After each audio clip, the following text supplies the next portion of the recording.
Good morning. ഈ ഒരു ക്ലാസ്സിൽ നമ്മൾ ഡിസ്കസ് ചെയ്യുന്നത് pre requisites of corporate governance ആണ്. അതോടൊപ്പം തന്നെ നമ്മൾ പ്രിൻസിപ്പിൾസ് ഓഫ് കോർപ്പറേറ്റ് ഗവേണൻസും കൂടെ നോക്കും. അപ്പോൾ ആദ്യം നമുക്ക് pre requisites four good corporate governance നോക്കാം. അപ്പോൾ നല്ലൊരു കോർപ്പറേറ്റ് ഗവേണൻസിന് അല്ലെങ്കിൽ കോർപ്പറേറ്റ് ഭരണത്തിന് ഉണ്ടായിരിക്കേണ്ട മുൻ വ്യവസ്ഥകൾ എന്തെല്ലാമാണ്, പ്രീ റിക്വസിറ്റ്സ് എന്തൊക്കെയാണെന്ന് നോക്കാം. ദെൻ അതിലെ ഫസ്റ്റ് പ്രീ റിക്വസിറ്റ്സിൽ പറയുന്നത് A proper system consist of clearly defined and adequate structure of Rolls, authority and responsibility.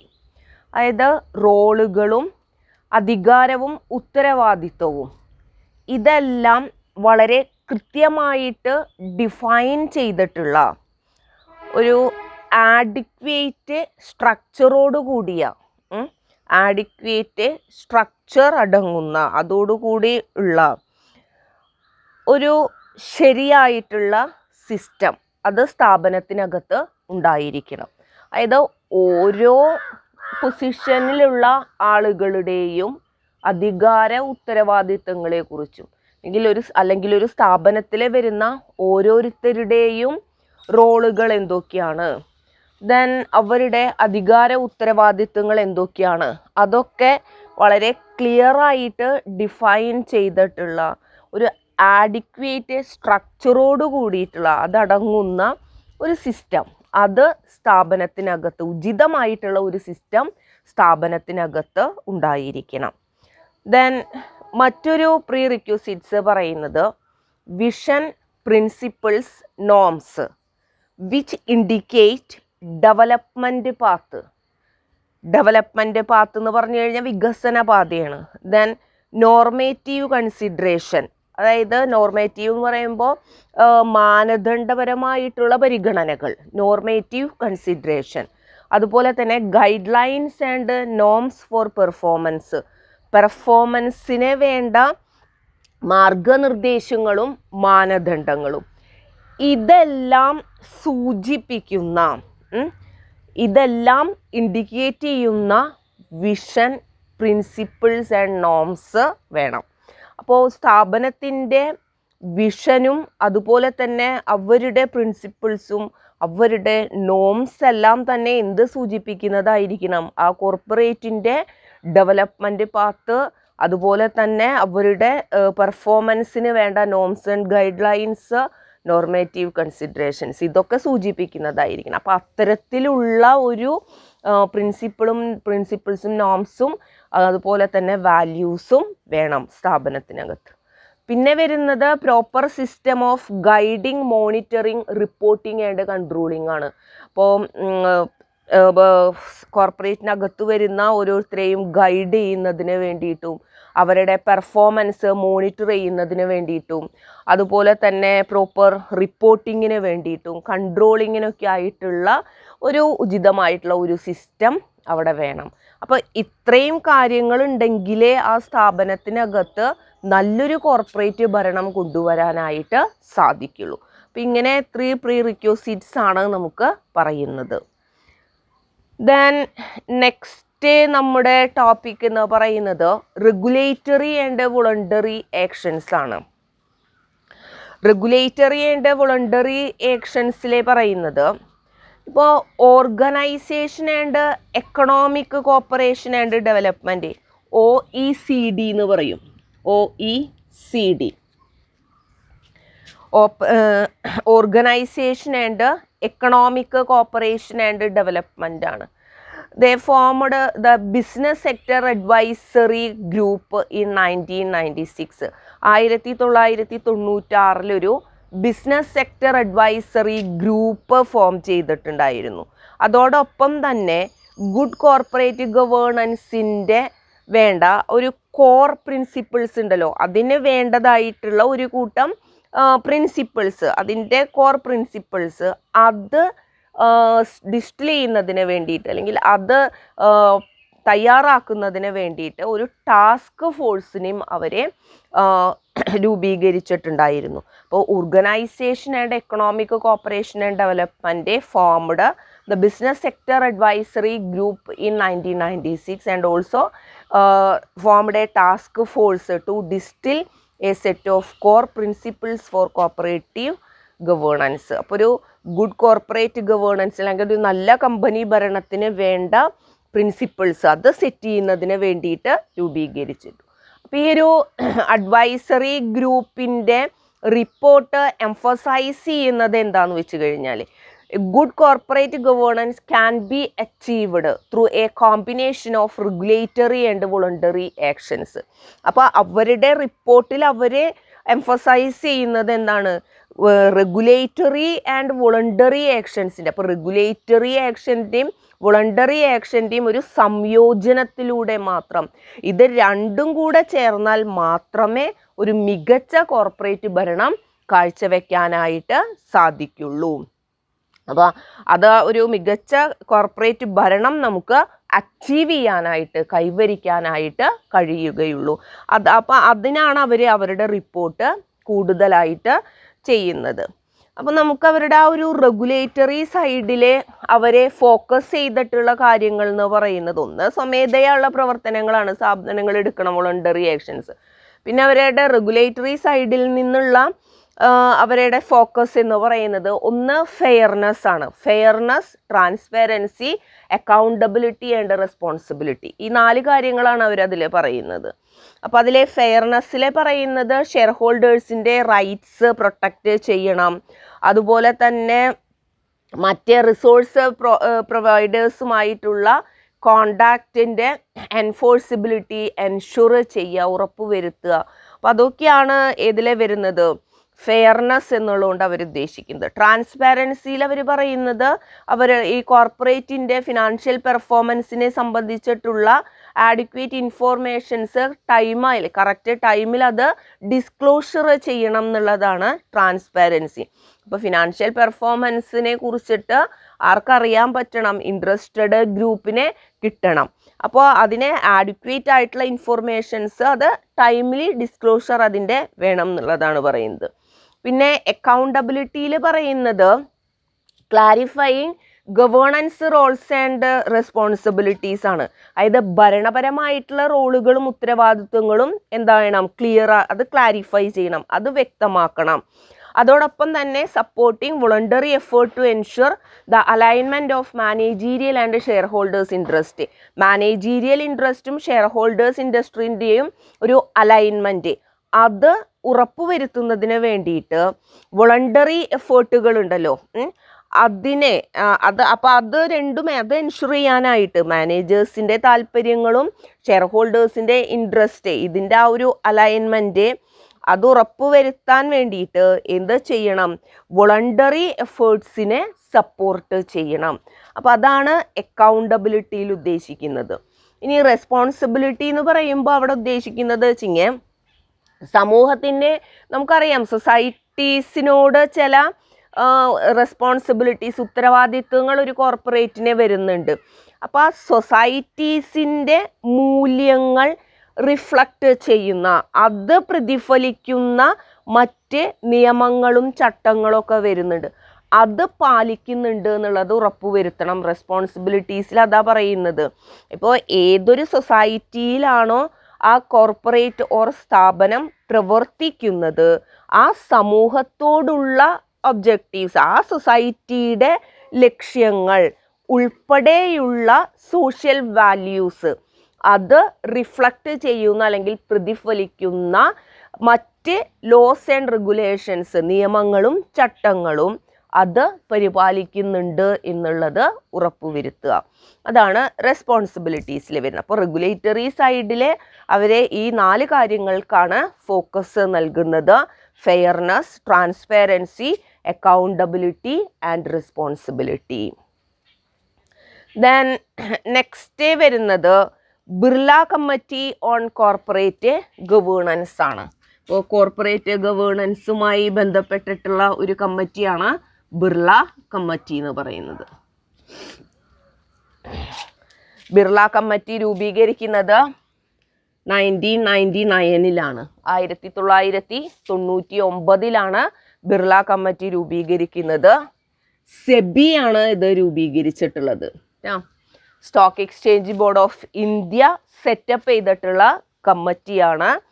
അത് കുമാർ മംഗളം ബിർളയുടെ ചെയർമാൻഷിപ്പിന് കീഴിൽ സെബി രൂപീകരിച്ചിട്ടുള്ള കമ്മിറ്റിയാണ് Birla committee on corporate governance എന്ന് പറയുന്നത്. അപ്പം അവരെ ഇങ്ങനെ ഒരു കമ്മിറ്റി രൂപീകരിക്കാനുള്ള കാരണം എന്ന് പറയുന്നത് to promote and raise the standard of good governance, corporate governance. ഒരു മികച്ച കമ്പനി ഭരണത്തിന് വേണ്ട സ്റ്റാൻഡേർഡ്, അതിനെ മാനദണ്ഡങ്ങളുണ്ടല്ലോ, അപ്പം അത് പ്രൊമോട്ട് ചെയ്യുക, അത് റേസ് ചെയ്യുക എന്നുള്ളതൊക്കെയാണ്. അതിന് വേണ്ടിയിട്ടാണ് സെബി ഇങ്ങനെ ഒരു കമ്മിറ്റി അവരെ രൂപീകരിച്ചിട്ടുണ്ടായിരുന്നത്. അപ്പോൾ ഈ കമ്മിറ്റി അവരുടെ റിപ്പോർട്ട് നെക്സ്റ്റ് ഇതിൽ അവരത് സബ്മിറ്റ് ചെയ്തിട്ടുണ്ടായിരുന്നു. അപ്പോൾ അതിൽ ഒരു ഇന്ത്യൻ കമ്പനീസിൻ്റെ നിലവിലുള്ള കണ്ടീഷൻസും ആ കണ്ടീഷൻസിൻ്റെയും അതുപോലെ തന്നെ നമ്മുടെ ക്യാപിറ്റൽ മാർക്കറ്റ് ഉണ്ടല്ലോ, മൂലധന വിപണി, അപ്പോൾ ആ ക്യാപിറ്റൽ മാർക്കറ്റിൻ്റെ കണ്ടീഷൻസിൻ്റെയും ആ ഒരു പശ്ചാത്തലത്തിൽ കോർപ്പറേറ്റ് ഭരണ സംവിധാനം ആവിഷ്കരിക്കുന്നതിന് വേണ്ടിയിട്ടാണ്, അതിന് വേണ്ടിയിട്ടുള്ള ഒരു ഫോർമൽ ആൻഡ് കോംപ്രിഹെൻസീവ് അറ്റംപ്റ്റ് ആയിരുന്നു അവരുടെ ഈ ഒരു റിപ്പോർട്ട് എന്ന് പറയുന്നത്. അപ്പോൾ അവരെ സമർപ്പിച്ച റിപ്പോർട്ട് എന്ന് പറയുന്നത് എന്താണ്? The report submitted by the committee is the first formal and comprehensive attempt to evolve a code of corporate governance in the context of prevailing conditions of Indian companies as well as the state of the capital market. അപ്പോൾ Indian കമ്പനികളുടെ നിലവിലുള്ള ആ ഒരു അവസ്ഥകളുടെയും അതുപോലെ തന്നെ capital മാർക്കറ്റിൻ്റെ കണ്ടീഷൻസിൻ്റെയും ആ ഒരു കോണ്ടെക്സ്റ്റിൽ, ആ ഒരു പശ്ചാത്തലത്തിൽ കോർപ്പറേറ്റ് ഭരണ സംവിധാനം, അതായത് കോഡ് ഫോർ കോർപ്പറേറ്റ് ഗവേണൻസ്, അത് ആവിഷ്കരിക്കുന്നതിന് വേണ്ടിയിട്ട് ഉള്ള ആദ്യത്തെ ഒരു ശ്രമം, ഒരു ഫോർമൽ ആൻഡ് കോംപ്രിഹെൻസീവ് അറ്റംപ്റ്റ് കേട്ടോ. ആദ്യത്തെ ഒരു ഫോർമൽ, അതായത് ഔപചാരികവും സമഗ്രവുമായിട്ടുള്ള ആ ഒരു ശ്രമങ്ങളാണ് അവരവരുടെ ആദ്യത്തെ റിപ്പോർട്ടായിട്ട് സബ്മിറ്റ് ചെയ്യുന്നത്. പിന്നെ ഇവരുടെ ഈ ഒരു കമ്മിറ്റിയുടെ പ്രൈമറി ഒബ്ജക്റ്റീവ്സ് എന്ന് പറയുന്നത് view corporate governance from the perspectives of share holders and investors and also to prepare a code to suit the Indian corporate environment. അപ്പോൾ ഇവരുടെ പ്രാഥമിക ലക്ഷ്യം എന്ന് പറയുന്നത് ഇതാണ്, അതായത് ഷെയർ ഹോൾഡേഴ്സിൻ്റെയും ഇൻവെസ്റ്റേഴ്സിൻ്റെയും പെർസ്പെക്റ്റീവ്സിൽ അവരുടെ ആ ഒരു വീക്ഷണകോണിൽ നിന്നുകൊണ്ട് കോർപ്പറേറ്റ് ഗവേണൻസ് കാണുക. അപ്പോൾ ഷെയർ ഹോൾഡേഴ്സ്, കമ്പനിയുടെ പോയിന്റ് ഓഫ് വ്യൂവിൽ എല്ലാവരും ഉദ്ദേശിക്കുന്നത് ഷെയർ ഹോൾഡേഴ്സിൻ്റെയും ഇൻവെസ്റ്റേഴ്സിൻ്റെയും പെർസ്പെക്റ്റീവ്സിൽ അവരുടെ വീക്ഷണകോണിൽ കൂടെ എതിനെ നോക്കി കാണുക? കോർപ്പറേറ്റ് ഗവേണൻസിനെ നോക്കുക. അതോടൊപ്പം തന്നെ ഇന്ത്യൻ കോർപ്പറേറ്റ് എൻവയോൺമെൻറ്റിന് അനുയോജ്യമായ രീതിയിലുള്ള ഒരു കോഡ് ഓഫ് കോർപ്പറേറ്റ് ഗവേണൻസ് അത് സെറ്റ് ചെയ്യുക, അത് പ്രിപ്പയർ ചെയ്യുക എന്നുള്ളതായിരുന്നു ഇവരുടെ അവരുടെ ആ ഒരു പ്രൈമറി ഒബ്ജക്റ്റീവ്സ്. അതുപോലെ തന്നെ ഈ ഒരു കമ്മിറ്റി അവരെ ഐഡൻറ്റിഫൈ ചെയ്യുന്നത് കോർപ്പറേറ്റ് ഗവേണൻസിൻ്റെ 3 കീ കോൺസ്റ്റിറ്റ്യുവൻസ് എന്ന് പറയുന്നത് ഷെയർ ഹോൾഡേഴ്സും ബോർഡ് ഓഫ് ഡയറക്ടേഴ്സും മാനേജ്മെൻറ്റുമാണ്. അപ്പോൾ കോർപ്പറേറ്റ് ഗവേണൻസിൻ്റെ 3 പ്രധാന ഘടകങ്ങൾ എന്ന് പറയുന്നത് ആരൊക്കെയാണ്? ഷെയർ ഹോൾഡേഴ്സ് ഉണ്ട്, പിന്നെ board of directors, then management.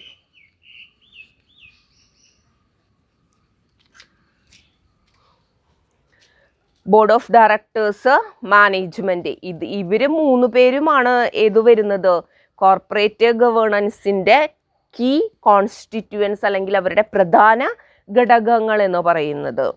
അതോടൊപ്പം തന്നെ ഇവരെ ഇപ്പോൾ ഈ ഒരു committee attempted to identify in respect of each of these constituents their role and responsibilities as also their rights in the context of good corporate governance അല്ലേ. ഇപ്പോൾ ഒരു ഉചിതമായിട്ടുള്ള corporate ഗവേണൻസിൻ്റെ ആ ഒരു പശ്ചാത്തലത്തിൽ ഈ ഓരോ കോൺസ്റ്റിറ്റ്യുവൻസിൻ്റെയും അവരെ ഓരോരുത്തരുടെയും ഇപ്പോൾ share holders, board of directors, management, അപ്പോൾ ഇങ്ങനെ ഓരോ കോൺസ്റ്റിറ്റ്യുവൻസിനെയും അവരെ ഓരോരുത്തരുടെയും കോണിലൂടെ അവരതിനെ ഐഡൻറ്റിഫൈ ചെയ്യുന്നുണ്ട്. അതോടൊപ്പം തന്നെ സ്ഥാപനത്തിൽ അവരുടെ റോൾസ് ആൻഡ് റെസ്പോൺസിബിലിറ്റീസ്, അതുപോലെ അവരുടെ അവകാശങ്ങൾ എന്തൊക്കെയാണെന്നുള്ളത് ഐഡൻറ്റിഫൈ ചെയ്യുന്നതിന് വേണ്ടിയിട്ട് ഒരു ശ്രമം ആരെ നടത്തുന്നുണ്ട്, ഈ ഒരു കമ്മിറ്റി ചെയ്യുന്നുണ്ട്.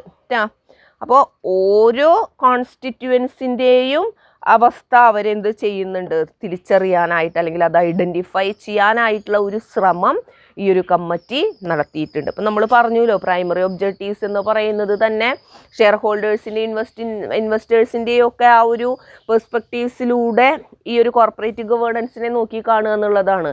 അപ്പോൾ ഇതിൻ്റെ പ്രധാന ഘടകങ്ങൾ എന്ന് പറയുന്നത് ഷെയർ ഹോൾഡേഴ്സും ബോർഡ് ഓഫ് ഡയറക്ടേഴ്സും മാനേജ്മെൻറ്റുമാണ് വരുന്നത്. ഒരു നല്ല കോർപ്പറേറ്റ് ഗവേണൻസിൻ്റെ പശ്ചാത്തലത്തിൽ ഈ ഓരോ ഘടകങ്ങളുടെയും അവസ്ഥ അതെന്താന്നുള്ളത് അവരെ എന്ത് ചെയ്യുന്നു, അത് ഐഡൻറ്റിഫൈ ചെയ്യുന്നു. അവരുടെ അവകാശങ്ങൾ എന്തൊക്കെയാണ്, അവരുടെ റോൾ ആൻഡ് റെസ്പോൺസിബിലിറ്റീസ് എന്തൊക്കെയാണ് എന്നുള്ളത് ഈ ഒരു കോണ്ടെക്സ്റ്റിൽ അവരെ അറിയാനായിട്ട് ഐഡൻറ്റിഫൈ ചെയ്യാനായിട്ടുള്ള ഒരു ശ്രമം നടത്തിയിട്ടുണ്ട്. അതുപോലെ തന്നെ കോർപ്പറേറ്റ് ഗവേണൻസിന് ധാരാളം ക്ലൈമൻസ് വരുന്നുണ്ട്. ഷെയർ ഹോൾഡേഴ്സും മറ്റേ സ്റ്റേക്ക് ഹോൾഡേഴ്സും ഒക്കെ വരുന്നുണ്ട്. ഇപ്പോൾ അതർ സ്റ്റേക്ക് ഹോൾഡേഴ്സ് എന്ന് പറയുമ്പോൾ which include suppliers, customers, creditors, bankers, employees, അതുപോലെ തന്നെ ഗവൺമെൻറ്, സൊസൈറ്റി, ഇവരൊക്കെ എന്താണ് കോർപ്പറേറ്റ് ഗവേണൻസിൻ്റെ ക്ലൈമൻസ് ആണ്. അതുപോലെ തന്നെ ഇവരുടെ റിപ്പോർട്ട് പ്രിപ്പയർ ചെയ്തിരിക്കുന്നത് the committee by keeping in view primarily the interest of a particular classes of stake holders. അതായത് ഒരു പ്രത്യേക ക്ലാസ്സിലുള്ള സ്റ്റേക്ക് ഹോൾഡേഴ്സിൻ്റെ താല്പര്യങ്ങൾക്ക് അതിനെ പ്രധാനമായിട്ടും എന്താ പറയുക പ്രാധാന്യം കൊടുത്തുകൊണ്ടാണ് ഏത് ചെയ്തിട്ടുള്ളത്, ഈ ഒരു കമ്മിറ്റി റിപ്പോർട്ട് സബ്മിറ്റ് ചെയ്തിട്ടുള്ളത്. അതായത് പ്രത്യേകിച്ചും സെബി ഉണ്ടല്ലോ, stock exchange board of India. അപ്പോൾ സെബിയുടെ പ്രിൻസിപ്പൽ കോൺസ്റ്റിറ്റ്യുവൻസി ആയിട്ടുള്ള ഇൻവെസ്റ്റേഴ്സും ഷെയർ ഹോൾഡേഴ്സും ഒക്കെ ഉണ്ടല്ലോ. അപ്പോൾ അവരുടെ താല്പര്യങ്ങളെ ഇതിനനുസരിച്ച് കൊണ്ടാണ് ഇവരുടെ റിപ്പോർട്ട് പ്രിപ്പയർ ചെയ്തിരിക്കുന്നത്. എന്നാൽ അതേസമയം മറ്റ് സ്റ്റേക്ക് ഹോൾഡേഴ്സിൻ്റെ ആവശ്യങ്ങൾ അവരെ ഇഗ്നോർ ചെയ്യുകയും ചെയ്തിട്ടില്ല. അപ്പോൾ മറ്റ് സ്റ്റേക്ക് ഹോൾഡേഴ്സിൻ്റെ ആവശ്യങ്ങൾ അവർ കൺസിഡർ ചെയ്തിട്ടുണ്ട്, അത് ഇഗ്നോർ ചെയ്തിട്ടൊന്നുമില്ല. പക്ഷേ എന്നിരുന്നാൽ കൂടി സെബിയുടെ പ്രിൻസിപ്പൽ കോൺസ്റ്റിറ്റ്യുവൻസി ആയിട്ടുള്ള ഒരു പെർട്ടിക്കുലർ ക്ലാസ് ഓഫ് സ്റ്റേക്ക് ഹോൾഡേഴ്സിൻ്റെ താല്പര്യങ്ങൾക്ക് ഇത്തിരി പ്രാധാന്യം നൽകിക്കൊണ്ട് അവരുടെ വ്യൂസ് എന്താണ് അത് കീപ്പ് ചെയ്തുകൊണ്ടാണ് ഈ കമ്മിറ്റി അവരുടെ റിപ്പോർട്ട് തയ്യാറാക്കുന്നത്. കാരണം സെബി രൂപീകരിച്ചിട്ടുള്ള കമ്മിറ്റിയാണ് ഇത്. പിന്നെ ഈ ഒരു കമ്മിറ്റി അവരുടെ റെക്കമെൻഡേഷൻസിനെ 2 കാറ്റഗറി ആയിട്ടാണ് ഡിവൈഡ് ചെയ്തിരിക്കുന്നത്. അപ്പോൾ 2 കാറ്റഗറി ആയിട്ട് അവരത് ഡിവൈഡ് ചെയ്തിട്ടുണ്ട്. ഒന്ന് mandatory recommendation,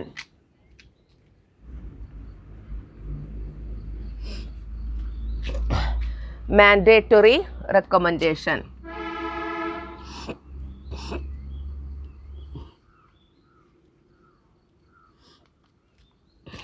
Mandatory recommendation, then non-mandatory recommendation.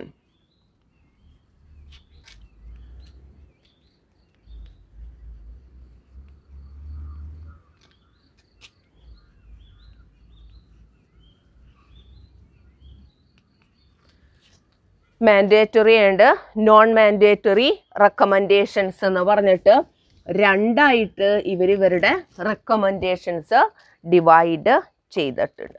അപ്പം നമുക്ക് ആദ്യം അവരുടെ മാൻഡേറ്ററി റെക്കമെൻഡേഷൻസ് എന്തൊക്കെയാണെന്നുള്ളത് നോക്കാം. അപ്പോൾ മാൻഡേറ്ററി റെക്കമെൻഡേഷൻസിൽ പറയുന്നത് applied to listed companies with paid up capital of ₹3 crore and above. അതായത് പെയ്ഡ് അപ്പ് ക്യാപിറ്റൽ 3 കോടിയോ അതിൽ കൂടുതലോ വരുന്ന ലിസ്റ്റഡ് കമ്പനീസൊക്കെ ഏത് അപ്ലൈ ചെയ്തിരിക്കണം? കോർപ്പറേറ്റ് ഗവേണൻസ് അവരുടെ സ്ഥാപനത്തിൽ അപ്ലൈ ചെയ്തിരിക്കണം. അപ്പോൾ പെയ്ഡ് അപ്പ് ക്യാപിറ്റൽ 3 crores അതിന് മുകളിലോ വരുന്ന എല്ലാ ലിസ്റ്റഡ് കമ്പനീസും കോർപ്പറേറ്റ് ഗവേണൻസ് അവരുടെ സ്ഥാപനത്തിൽ അപ്ലൈ ചെയ്തിരിക്കണം. പിന്നെ അവരെ composition of board of directors വരുന്നുണ്ട്. ഇപ്പോൾ കമ്പനിയുടെ കോർപ്പറേറ്റിൻ്റെ ബോർഡ് ഓഫ് ഡയറക്ടേഴ്സ് ഉണ്ടല്ലോ, ഡയറക്ടർ ബോർഡിൻ്റെ കോമ്പോസിഷൻ എങ്ങനെയാവണം എന്നുള്ളത്. അവിടെ എക്സിക്യൂട്ടീവ് ഡയറക്ടേഴ്സിൻ്റെയും നോൺ എക്സിക്യൂട്ടീവ് ഡയറക്ടേഴ്സിൻ്റെയും ഒരു ഓപ്റ്റിമം കോമ്പിനേഷൻ ആയിരിക്കണം ഡയറക്ടർ ബോർഡിൽ വേണ്ടത്. അപ്പോൾ ഡയറക്ടർ ബോർഡ് എന്ന് പറയുമ്പോൾ അവിടെ executive and non executive directors ഉണ്ടായിരിക്കണം, ഒരു ഓപ്റ്റിമം കോമ്പിനേഷൻ ആയിരിക്കണം.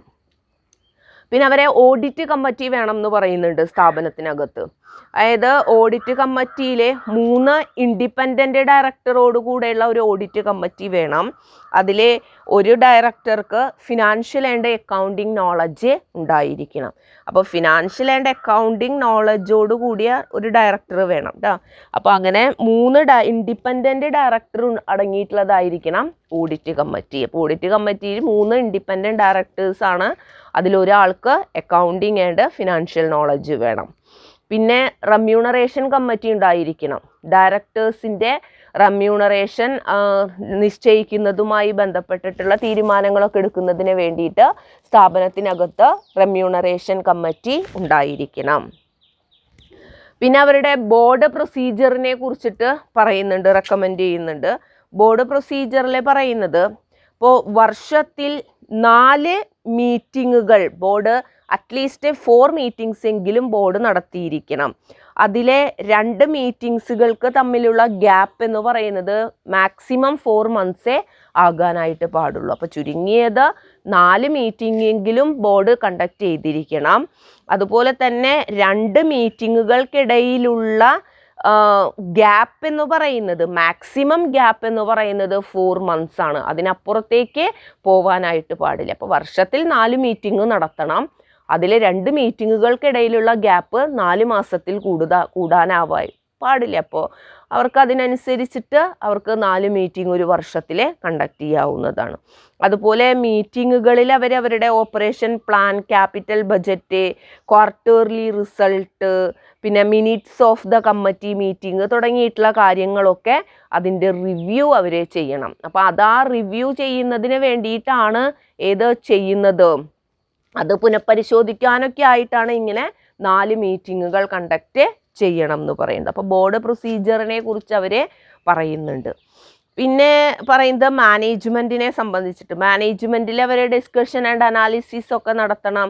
അവിടെ ഇൻഡസ്ട്രി സ്ട്രക്ചറിനെ സംബന്ധിച്ചിട്ടുള്ള അത് ഇപ്പോൾ report covering industry structure, opportunities, അവരുടെ threats, risk, outlook, internal control system, ഇതിനെ സംബന്ധിച്ചിട്ടുള്ള മാനേജ്മെൻറ്റിൻ്റെ discussions and analysis and discussions ഒക്കെ ഉണ്ടായിരിക്കണം എന്ന് പറഞ്ഞു.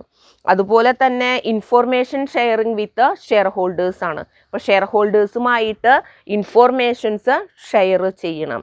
അപ്പോൾ ഇത്രയും കാര്യങ്ങളാണ് മാൻഡേറ്ററി റെക്കമെൻഡേഷൻസിൽ പറയുന്നത്. അപ്പോൾ ഈ ഒരു റെക്കമെൻഡേഷൻ എന്ന് പറയുന്നത് എന്താണ്, which are absolutely essential for corporate governance. അപ്പോൾ ഇതൊക്കെ എന്താണ്, കോർപ്പറേറ്റ് ഗവേണൻസിനെ ആബ്സല്യൂട്ട്ലി എസെൻഷ്യൽ ആയിട്ടുള്ള, അതായത് തികച്ചും അത്യന്താപേക്ഷിതമായിട്ടുള്ള, അതേപോലെ തന്നെ ക്ലിയർലി ഡിഫൈൻഡ് വിത്ത് പ്രിസൈൻസ്, വളരെ കൃത്യതയോടുകൂടെ നിർവചിക്കുന്നതും, അതുകൂടാതെ തന്നെ ലിസ്റ്റിംഗ് എഗ്രിമെൻറ്റിൻ്റെ അമെൻമെൻറ്റിലൂടെ നടപ്പിലാക്കാൻ കഴിയുന്നതുമായിട്ടുള്ള ഒരു കൂട്ടം റെക്കമെൻഡേഷൻസ്, അതാണ് മാൻഡേറ്ററി റെക്കമെൻഡേഷൻസ് എന്ന് പറയുന്നത് കേട്ടോ. അപ്പോൾ ഇത്രയും ഈ പറഞ്ഞ 7 റെക്കമെൻഡേഷൻസും അല്ലേ, അതായത് നമ്മൾ പറഞ്ഞു ലിസ്റ്റഡ് കമ്പനീസ് 3 കോടിയോ അതിൽ കൂടുതലോ പെയ്ഡ് അപ്പ് ക്യാപിറ്റലുള്ള ലിസ്റ്റഡ് കമ്പനീസ് അത് കോർപ്പറേറ്റ് ഗവേണൻസ് അപ്ലൈ ചെയ്യണം എന്ന് പറഞ്ഞു. ഇപ്പോൾ സാധാരണ കമ്പനി ഇപ്പോൾ സ്റ്റോക്ക് എക്സ്ചേഞ്ചിൽ ലിസ്റ്റ് ചെയ്യുന്ന സമയത്ത് അവർ ലിസ്റ്റിംഗ് പ്രൊസീജിയേഴ്സ് ഒക്കെ വരുന്നുണ്ടല്ലോ. അപ്പോൾ അതിൽ ഈ ഒരു കോർപ്പറേറ്റ് ഗവേണൻസിനെ സംബന്ധിച്ചിട്ടുള്ള കാര്യങ്ങളും അതിൽ ഫില്ല് ചെയ്യാനുണ്ട് അവർക്ക്. അപ്പോൾ അതങ്ങനെ ഉണ്ട്. അപ്പോൾ 3 crores ആൻഡ് അബവ് അതും കൂടെ ഉണ്ടെങ്കിൽ മാത്രമേ അവർക്ക് സ്റ്റോക്ക് എക്സ്ചേഞ്ചിൽ ലിസ്റ്റ് ചെയ്യാനായിട്ട് സാധിക്കുകയുള്ളൂ. അപ്പോൾ അത് ഇവരുടെ ഒരു ശുപാർശയായിരുന്നു. 3 കോടിയോ അതിൽ കൂടുതലോ പെയ്ഡ് അപ്പ് ക്യാപിറ്റൽ ഉണ്ടെങ്കിൽ അത്തരം കമ്പനീസ് ഇത് അപ്ലൈ ചെയ്തിരിക്കണമെന്ന്. അപ്പോൾ അതുപോലെ തന്നെ optimum non executive and executive directors ഉണ്ടായിരിക്കണം, ഓഡിറ്റ് കമ്മിറ്റി വേണം, റെമ്യൂണറേഷൻ കമ്മിറ്റി വേണം, 4 വർഷത്തിൽ 4 പ്രാവശ്യമെങ്കിലും മീറ്റിംഗ് വിളിക്കണം, 2 മീറ്റിങ്ങുകൾക്കിടയിൽ ഗ്യാപ്പ് 4 മാസത്തിൽ കൂടാൻ പാടില്ല, അവരുടെ ഓപ്പറേഷണൽ പ്ലാനും ക്യാപിറ്റൽ ബജറ്റും ക്വാർട്ടർലി റിസൾട്ട്സും മിനിറ്റ്സ് ഓഫ് കമ്മിറ്റി മീറ്റിംഗ് ഇതൊക്കെ അതിൽ റിവ്യൂ ചെയ്തിരിക്കണം, അങ്ങനെയുള്ള കാര്യങ്ങളൊക്കെ. അപ്പം ഇത്തരം അപ്പം മാൻഡേറ്ററി എന്ന് പറഞ്ഞു കഴിഞ്ഞാൽ കോർപ്പറേറ്റ് ഗവേണൻസിന് ആബ്സല്യൂട്ട്ലി എസെൻഷ്യൽ ആയിട്ടുള്ള റെക്കമെൻഡേഷൻസിനെയാണ് നമ്മൾ മാൻഡേറ്ററി റെക്കമെൻഡേഷൻ എന്ന് പറയുന്നത്. അത് വളരെ കൃത്യമായിട്ട് ഡിഫൈൻ ചെയ്തിട്ടുണ്ടായിരിക്കും. അതേപോലെ തന്നെ നമുക്ക് ലിസ്റ്റിംഗ് എഗ്രിമെൻറ്റിൻ്റെ അമെൻമെൻറ്റിലൂടെ അത് മാറ്റാനും സാധിക്കും. ഇനി നോൺ മാൻഡേറ്ററി റെക്കമെൻഡേഷൻസ് എന്ന് പറയുന്നത് others which are desirable or which may require change of law may be classified as non-mandatory recommendation. അപ്പോൾ നോൺ മാൻഡേറ്ററി റെക്കമെൻഡേഷൻസിൽ പറയുന്നത് എന്താണ്? അതേഴ്സ് വിച്ച് ആർ ഡിസൈറബിൾ എന്നാണ് പറയുന്നത്.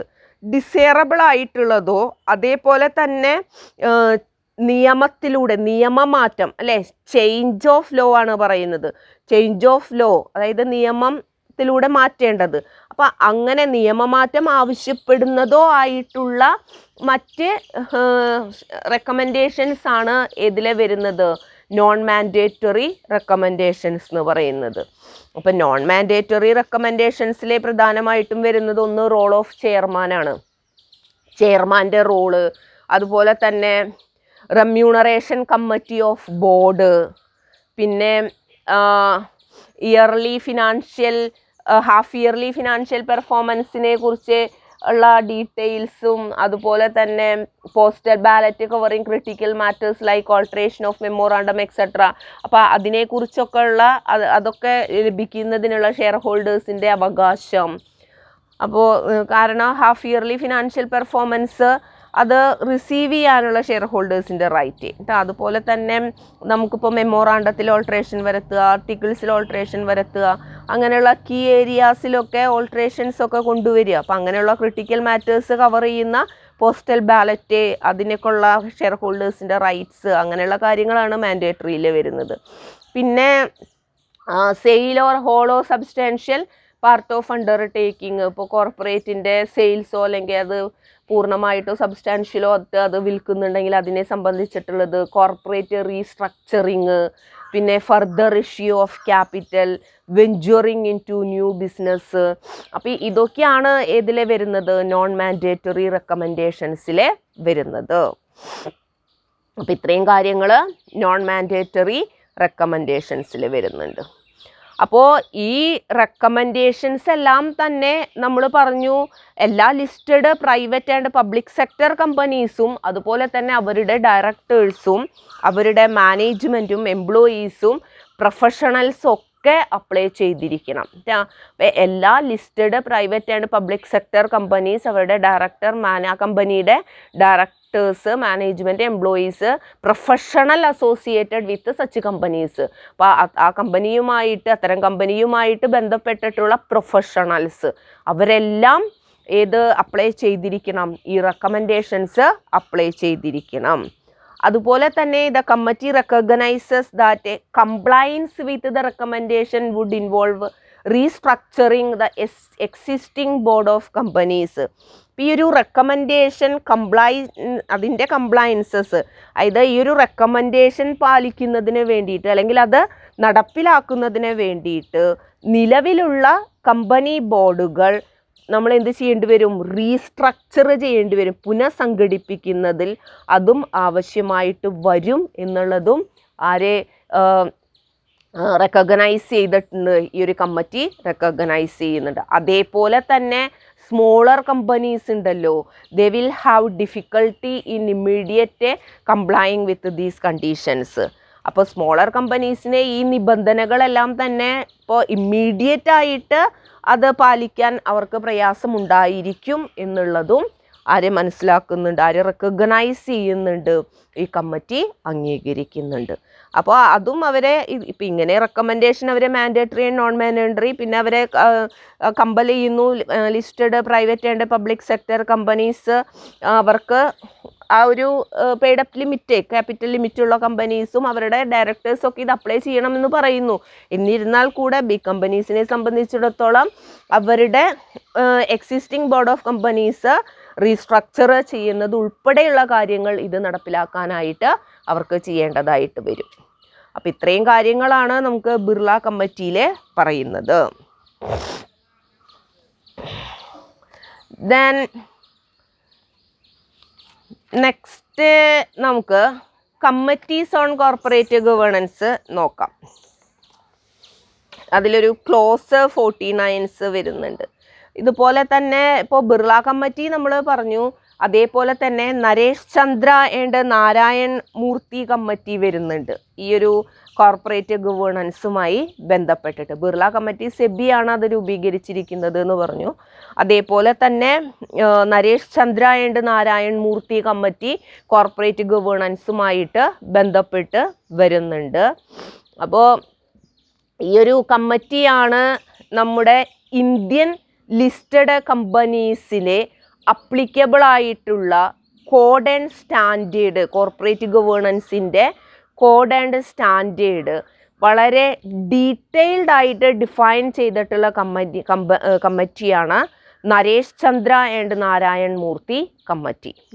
അപ്പോൾ code and standard which are applicable for Indian listed companies, ഇന്ത്യയിൽ list ചെയ്തിട്ടുള്ള കമ്പനീസിനെ അപ്ലിക്കബിൾ ആയിട്ടുള്ള ഇന്ത്യൻ ലിസ്റ്റഡ് കമ്പനീസിനെ അപ്ലിക്കബിൾ ആയിട്ടുള്ള കോഡ് ആൻഡ് സ്റ്റാൻഡേർഡ് വളരെ ഡീറ്റെയിൽഡ് ആയിട്ട് ഡിഫൈൻ ചെയ്തിട്ടുള്ള കമ്മിറ്റിയാണ് നരേഷ് ചന്ദ്ര ആൻഡ് നാരായൺ മൂർത്തി കമ്പനി.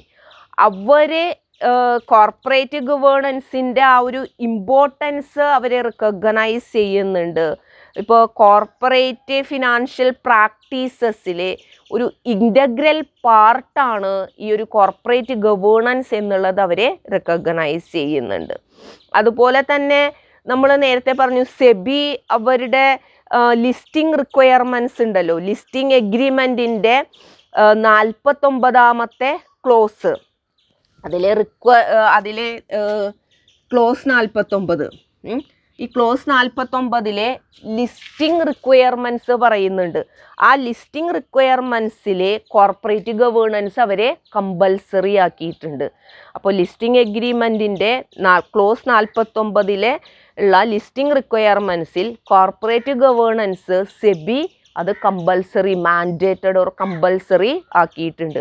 അപ്പോൾ കോർപ്പറേറ്റ് ഗവേണൻസ് അപ്ലൈ ചെയ്തിട്ടുണ്ടെങ്കിൽ മാത്രമേ അവർക്ക് എന്ത് ചെയ്യാൻ പറ്റുള്ളൂ, ലിസ്റ്റിംഗ് നടത്താൻ പറ്റുള്ളൂ സെബിയിൽ.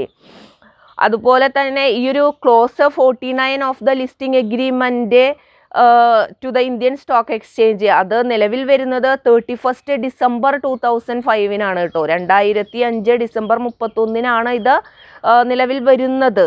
അപ്പോൾ അതുകൊണ്ട് തന്നെ എല്ലാ എക്സിസ്റ്റിംഗ് ലിസ്റ്റഡ് കമ്പനീസും ഉണ്ടല്ലോ, അവരെ ഈ ഒരു 31 ഡിസംബർ 2005 ഈ ന്യൂ ക്ലോസ് പ്രകാരമുള്ള എല്ലാ പ്രൊവിഷൻസും അനുസരിച്ചിരിക്കണം എന്നുള്ളതും അവരെ ആവശ്യപ്പെടുന്നുണ്ട്. അപ്പോൾ ശരിക്കും ഇത് 2005 ഡിസംബർ 31 ഈ ഒരു പുതിയ ക്ലോസ് 49 എന്ന് പറഞ്ഞ പുതിയൊരു ക്ലോസ് സെബി കൊണ്ടുവരുന്നത്. അത് ലിസ്റ്റിംഗ് എഗ്രിമെൻറ്റിൽ അവർ കമ്പൽസറി ആയിട്ട് പറയുകയും ചെയ്യുന്നുണ്ട്.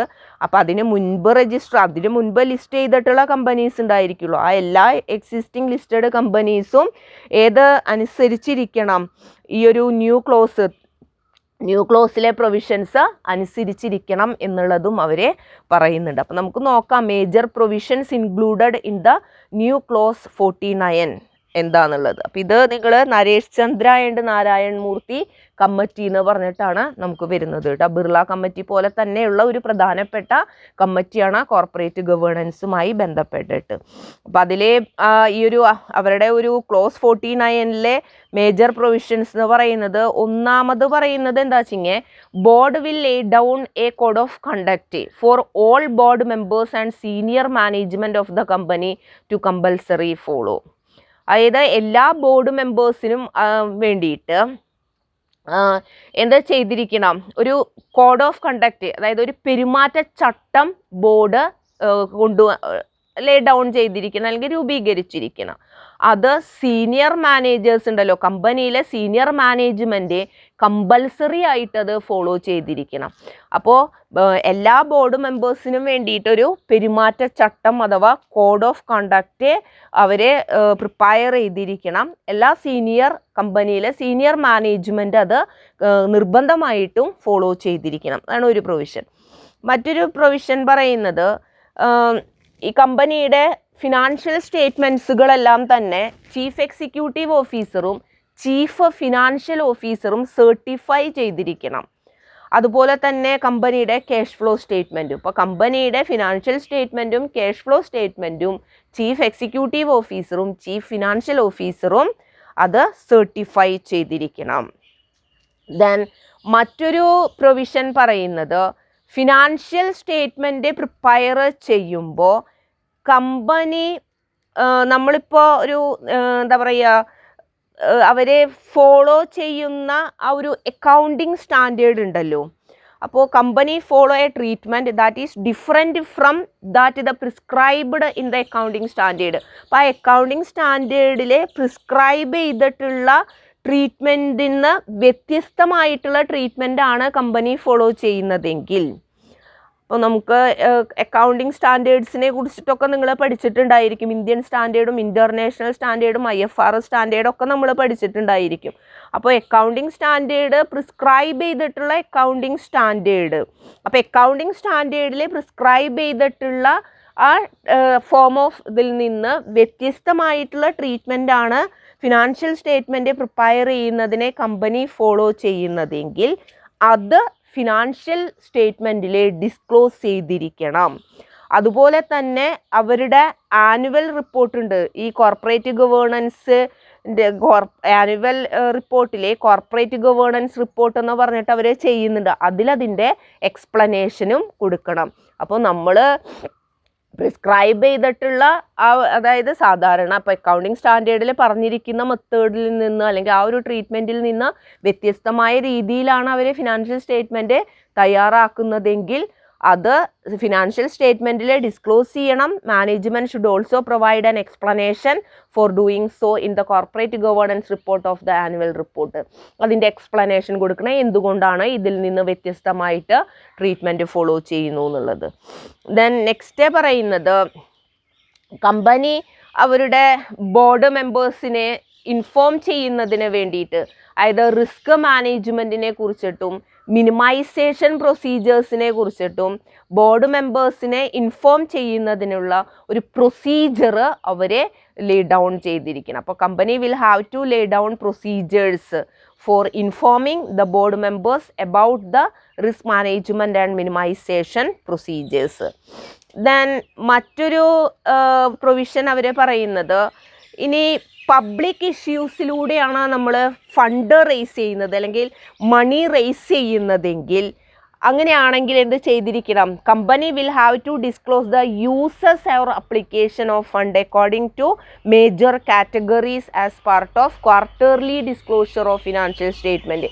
അവരുടെ ഫിനാൻഷ്യൽ ക്വാർട്ടർലി നമ്മൾ പറഞ്ഞല്ലോ, ഫിനാൻഷ്യൽ സ്റ്റേറ്റ്മെൻറ്റ്സ് ഒക്കെ ക്വാർട്ടർലി റിവ്യൂ അവർ ചെയ്തിരിക്കണം എന്നൊക്കെ പറഞ്ഞു. അപ്പോൾ ആ ക്വാർട്ടർലി ഡിസ്ക്ലോഷർ ഓഫ് ഫിനാൻഷ്യൽ സ്റ്റേറ്റ്മെൻറ്റ്സിൻ്റെ ഭാഗമായിട്ട് അവർ അതും കൂടെ പറയണം. നമ്മളിപ്പോൾ പബ്ലിക് ഇഷ്യൂ മുഖാന്തരം ഫണ്ട് റേസ് ചെയ്യുമ്പോൾ അതിൻ്റെ ആ ഫണ്ടിൻ്റെ യൂസസ് അല്ലെങ്കിൽ അപ്ലിക്കേഷൻ എങ്ങനെയാണ് എന്നുള്ളത് അവർ പറഞ്ഞിരിക്കണം. അത് കാറ്റഗറി മേജർ കാറ്റഗറീസ് ആയിട്ട് പറയണം. ഇപ്പോൾ ക്യാപിറ്റൽ എക്സ്പെൻഡിച്ചർ ഇത്ര വന്നിട്ടുണ്ട്, വർക്കിംഗ് ക്യാപിറ്റൽ ഇത്ര വന്നിട്ടുണ്ട്, മാർക്കറ്റിംഗ് കോസ്റ്റ് ഇത്ര വന്നിട്ടുണ്ട്, അങ്ങനെ കാറ്റഗറൈസ് ചെയ്തിട്ട് അവരവരുടെ ഫിനാൻഷ്യൽ സ്റ്റേറ്റ്മെൻറ്റിൽ ക്വാർട്ടർലി സ്റ്റേറ്റ്മെൻറ്റിൽ അത് ഉൾപ്പെടുത്തിയിട്ട് അത് അവരെ ഡിസ്ക്ലോസ് ചെയ്തിരിക്കണം. പിന്നെ അതിന് പുറമെ ആനുവൽ ബേസിസിലെ company statement of fund prepare ചെയ്യണം, utilized for purpose other than those specified in the offer documents or prospectus and place it before the audit committee. ഇപ്പോൾ നമ്മൾ പബ്ലിക് ഇഷ്യൂ ചെയ്യുന്ന സമയത്ത് പ്രോസ്പെക്ടസ് അഥവാ ഓഫർ ഡോക്യുമെൻ്റ് നമ്മൾ issue ചെയ്യുന്നുണ്ട്. അപ്പോൾ ആ പ്രോസ്പെക്ടസിൽ അല്ലെങ്കിൽ ഓഫർ ഡോക്യുമെൻറ്റിൽ സ്പെസിഫൈ ചെയ്തിട്ടുള്ളതിൽ നിന്ന് സ്പെസിഫൈ ചെയ്തിട്ട് ആയിട്ടുള്ളതല്ലാത്ത ഏതെങ്കിലും പർപ്പസിന് വേണ്ടിയിട്ട് ഈ ഫണ്ട് യൂട്ടിലൈസ് ചെയ്തിട്ടുണ്ടെങ്കിൽ അവർ ആ സ്റ്റേറ്റ്മെൻറ്റ് ഓഫ് ഫണ്ട് പ്രിപ്പയർ ചെയ്യണം ആനുവൽ ബേസിസിൽ. എന്നിട്ട് അത് എവിടെ കൊടുക്കുകയും വേണം? ഓഡിറ്റ് കമ്മിറ്റിയുടെ മുന്നിൽ പ്ലേസ് ചെയ്യുകയും വേണം. അതുപോലെ തന്നെ നോൺ എക്സിക്യൂട്ടീവ് കമ്മിറ്റി ഡയറക്ടേഴ്സിനെ പേയ്മെൻറ്റ് നടത്തണം വേണ്ടേ? അപ്പോൾ നോൺ എക്സിക്യൂട്ടീവ് ഡയറക്ടേഴ്സിനെ പേയ്മെൻറ്റ് കൊടുക്കുമ്പോൾ അതിൻ്റെ ക്രൈറ്റീരിയ എങ്ങനെയായിരിക്കണം എന്നുള്ളത്, അതിൻ്റെ ക്രൈറ്റീരിയ എന്താണ് എന്നുള്ളത് ആനുവൽ റിപ്പോർട്ടിൽ അവരെ പബ്ലിഷ് ചെയ്തിട്ടുണ്ടായിരിക്കണം. ഏത് ക്രൈറ്റീരിയ വെച്ചിട്ടാണ് നോൺ എക്സിക്യൂട്ടീവ് ഡയറക്ടേഴ്സിനെ കൊടുത്തിട്ടുള്ളത്. പിന്നെ ക്ലോസ് 49ലും mandatory and non mandatory requirements വരുന്നുണ്ട്. പിന്നെ കമ്പനീസ് ആക്ട് 2013 കോർപ്പറേറ്റ് ഗവേണൻസിനെ കുറച്ചുകൂടെ പ്രാധാന്യം കൊടുക്കുന്നുണ്ട്. അതുപോലെ തന്നെ ഈ ഒരു 2013 ആക്ട് എന്താ ചെയ്യുന്നുണ്ട്? ഡയറക്ടർ ബോർഡിൻ്റെ, അതായത് അവരുടെ ആക്ഷൻസ് ഒക്കെ പ്രത്യേകിച്ചും ഷെയർ ഹോൾഡേഴ്സിൻ്റെ താല്പര്യങ്ങൾ പ്രൊട്ടക്റ്റ് ചെയ്യുന്നതിന് വേണ്ടിയിട്ടുള്ള ഡയറക്ടർ ബോർഡിൻ്റെ പ്രവർത്തനങ്ങളൊക്കെ അത് കുറേയും കൂടെ അക്കൗണ്ടബിൾ ആക്കുന്നതിന് വേണ്ടിയിട്ടൊക്കെ അവരെന്ത് ചെയ്യുന്നുണ്ട്? ഡയറക്ടർ ബോർഡിൻ്റെ റോളും റെസ്പോൺസിബിലിറ്റീസൊക്കെ ഗണ്യമായ രീതിയിൽ അവരെ എൻഹാൻസ് ചെയ്യുന്നുണ്ട് 2013 ആക്ട്. അതേപോലെ തന്നെ അവരെ വുമൺ ഡയറക്ടേഴ്സ് നിർബന്ധമാക്കിയിട്ടുണ്ട്. അത് ജെൻഡർ ഡൈവേഴ്സിറ്റി ഇഗ്നോർ ചെയ്യുന്നതിനും ട്രാൻസ്പാരൻസി ഇൻക്രീസ് ചെയ്യുന്നതിനും വേണ്ടിയിട്ട് ഡയറക്ടർ ബോർഡിലെ വുമൺ ഡയറക്ടർ ഉണ്ടായിരിക്കണം എന്നുള്ളതൊക്കെ അവരെ പറയുന്നുണ്ട്. അപ്പോൾ ഇത്രയൊക്കെയാണ് മേജർ റെക്കമെൻഡേഷൻസ് പറയുന്നത്.